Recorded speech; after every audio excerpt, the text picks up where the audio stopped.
Now let's pull together what you've learned. You've laid out the cards in order. Let's kind of tie that in with what you know from lab. Here's the pinna. The pinna acts like a funnel to collect sounds from the environment and funnels them into the external acoustic meatus. When the vibrating air molecules occur in the external acoustic meatus, the tympanic membrane begins to move back and forth. When the tympanic membrane moves back and forth, the malleus moves, which causes the incus to move, which causes right there the stapes to move.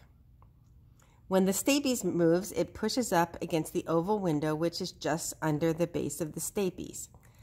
And that sends the movement of fluid into the cochlea, which is right here. So now we need to get our giant cross-section of the cochlea, which is right here. When the stapes pushes up against the oval window, it causes movement of the fluid in the scala vestibuli. When the fluid moves, the perilymph and the scala vestibuli moves. That causes movement of the basilar membrane right here. So these things are moving back and forth. That movement of the basilar membrane pushes these hair cells and the stereocilia, which look like little paintbrushes right here, pushes those up against the very stiff tectorial membrane, which is right here. When these stereocilia get pushed against the tectorial membrane, that causes an action potential in these neurons, these axons of these neurons, and that is sent back through the vestibulocochlear nerve. We'll go back to our big model now.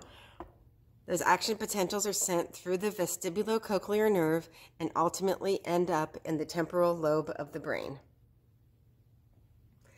Meanwhile, movement of the fluid in the scala vestibuli back and forth like this goes all the way around the end of the cochlea to the other side, causes movement of the scala tympani because water can't be compressed, fluid can't be compressed. So if fluid moves, it has to move all the way through.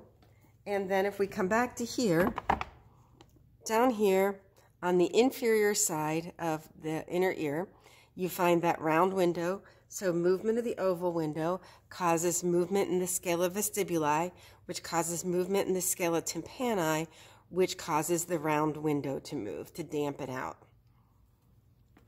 And that's how you hear.